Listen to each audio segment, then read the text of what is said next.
NBCNews.com. Breaking news tonight, the U.S. now believes North Korea for the first time fired an intercontinental ballistic missile, the type possibly capable of reaching Alaska, a significant threat. How will the U.S. respond? Stepped up security in cities across the country as crowds gather for fireworks, a major show of force. Authorities taking no chances. Firefight, a growing danger in the sky, recreational drones hampering efforts to save homes from burning. An urgent call to ground them. Zika threat. This summer, mosquitoes are back, and the fight is already underway to prevent a repeat crisis. And inspiring America, wounded warriors going for gold. Nightly News begins right now. From NBC News World Headquarters in New York, this is NBC Nightly News with Lester Holt. Good evening. I'm Peter Alexander in for Lester tonight. As Americans celebrate the country's birthday, the U.S. is also caught in an escalating showdown with North Korea. That rogue regime today crossing a dangerous threshold for the first time, successfully launching what U.S. officials believe is an intercontinental ballistic missile, capable possibly of reaching the U.S. President Trump tonight is condemning the North Koreans' latest test, warning that America is prepared to act. But what are the options and what are the risks of dealing with the erratic dictator Kim Jong-un? We have that all covered tonight, beginning with NBC's Hans Nichols. Tonight, Pentagon officials confirming that the launch was an intercontinental ballistic missile. The North Koreans releasing these images of the missile, which could threaten the U.S. The missile launched announced as a miracle on North Korean state TV. The country's dictator shown watching the launch through binoculars and on TV screens. Aides celebrating afterward. Fired almost straight up into the atmosphere, the missile flew for a record 37 minutes, traveling nearly 3 times higher than the 570 miles it covered on the ground, splashing down near Japan. But fired at a lower trajectory, the missile could possibly travel more than 4,000 miles, putting Alaska into range. The launch, the 10th test since President Trump assumed office, all in violation of UN resolutions, and grabbing the president's attention. Tweeting this morning about Kim Jong-un, does this guy have anything better to do with his life? Hard to believe that South Korea and Japan will put up with this much longer. Perhaps China will put a heavy move on North Korea and end this nonsense once and for all. Earlier this year, the top commander in the Pacific admitting that North Korea has already put Hawaii on guard. Kim Jong-un is clearly in a position to threaten Hawaii today. 2, 1, ignition. U.S. officials say that their own successful test of a missile interceptor in late May that took down a missile during a simulated attack on California can keep the continental U.S. safe until 2020. This represents an incremental improvement in their missile capability, but it is a game changer if they can ultimately hit the United States.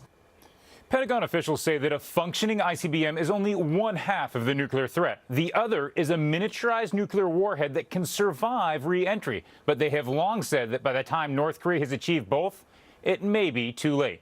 Peter? Hans Nichols, thank you very much. So how will the U.S. respond to this latest test? For more on what's happening at the White House and President Trump's possible options here, we get the details from NBC's Kristen Welker in Washington. President Trump marking his first 4th of July in office. Happy 4th of July, everybody. Celebrating the country while trying to protect it, grappling with that new missile threat from North Korea after toughening his tone with Kim Jong-un last week. The era of strategic patience with the North Korean regime has failed. Now, once again, urging China to rein in its North Korean ally, not only requesting that China make a heavy move against North Korea, but over the weekend, a stern call with Chinese President Xi, warning the U.S. is prepared to act alone if necessary. The reality, China hasn't stepped up since that diplomatic dinner at Mar-a-Lago back in April. The relationship developed by President Xi and myself, I think, is outstanding. Before taking office, President Trump had warned North Korea that obtaining an intercontinental ballistic missile won't happen. Tonight, the White House is weighing options, including more sanctions. There are not many diplomatic options. I think that we're very close, much closer than we've been in previous administrations, to a real military collision with North Korea. Still, the White House sees military action as a last resort. The bottom line is it would be a catastrophic war if this turns into combat. The president will have the chance to again press China's leader when the two meet at the G20 summit this week. Today, the Chinese president met with Russia's President Vladimir Putin, both leaders pushing for negotiations with North Korea. But the highest stakes will come on Friday when President Trump and President Putin meet, their first face-to-face being billed as an official event instead of an informal meeting, sending a signal the White House wants warmer relations, despite revelations Russia meddled in the 2016 U.S. election. He needs to be very clear with Putin that if he wants to engage in a cyber war, that America is prepared to engage in that war. Tonight, Ambassador to the UN Nikki Haley is requesting an emergency UN Security Council meeting about North Korea. The Secretary of State released a statement moments ago calling for global action to stop a global threat. Peter. Kristen Welker at the White House tonight. Kristen, thank you. Across the country, as families and friends gather for tonight's firework festivities, authorities are taking no chances, stepping up security on the streets and in the skies with a major show of force. NBC's Ron Allen has more for us. With the nation's birthday bash well underway, the constant threat of lone wolf attacks on hard-to-protect public gatherings.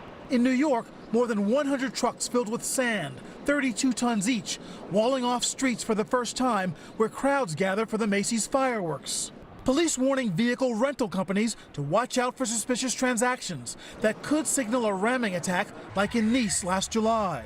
Thousands of cops now a normal part of the festivities. We have to pay attention to what's going on in the nation and the world. We saw what happened in Nice. In Boston, new high-flying drones keeping watch tonight.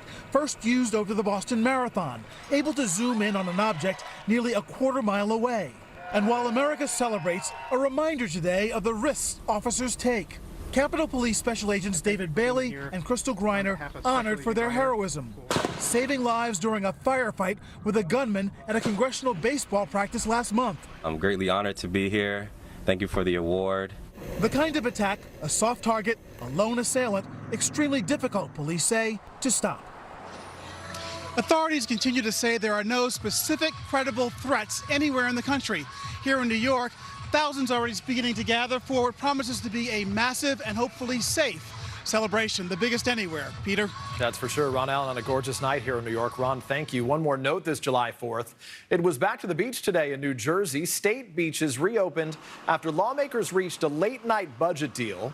While announcing the end of the government shutdown that closed state beaches to the public, Governor Chris Christie was unapologetic after photos showing him soaking up the sun on one of those beaches.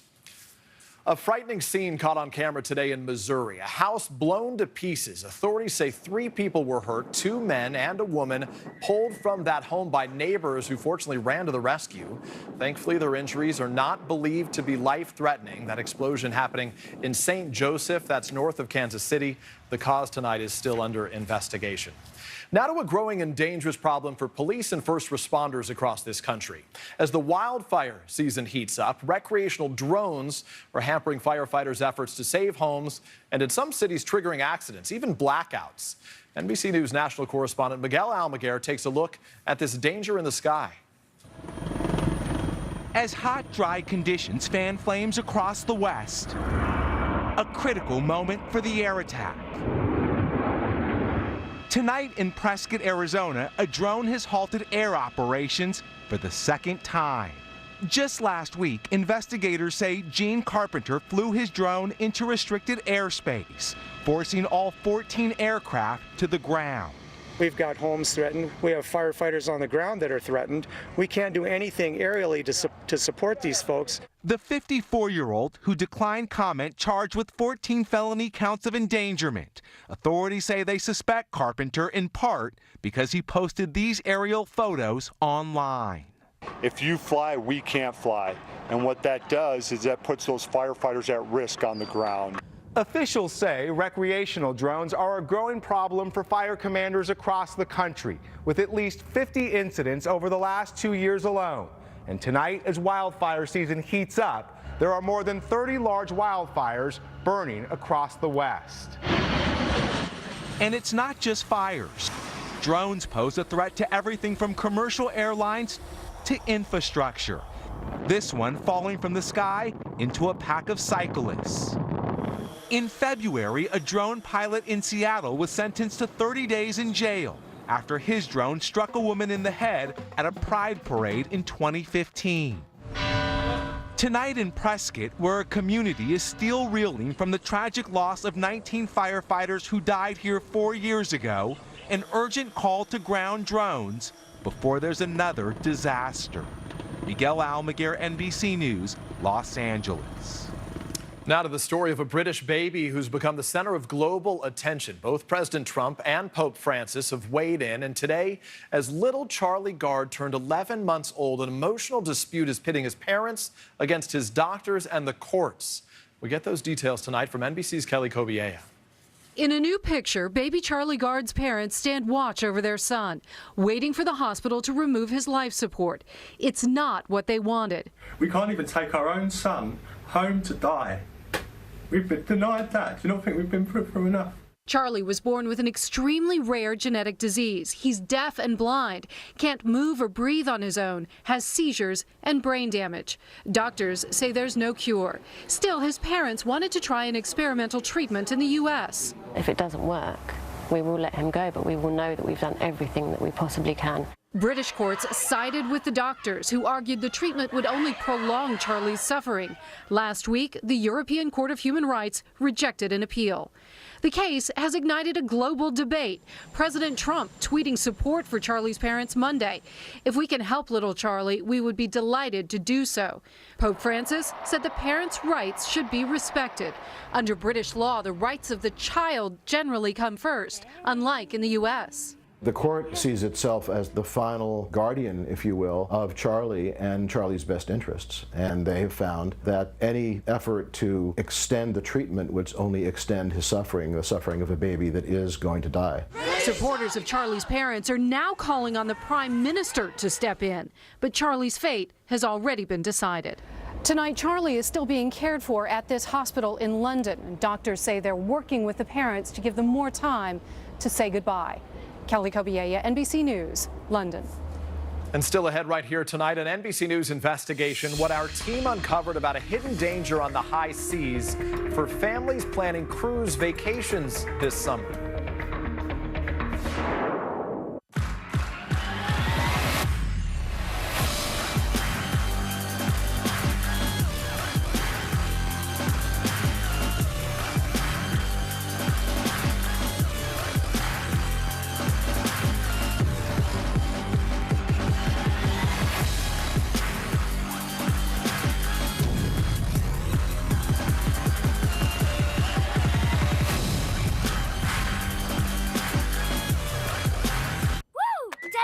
Testing. Is this thing on? Huh?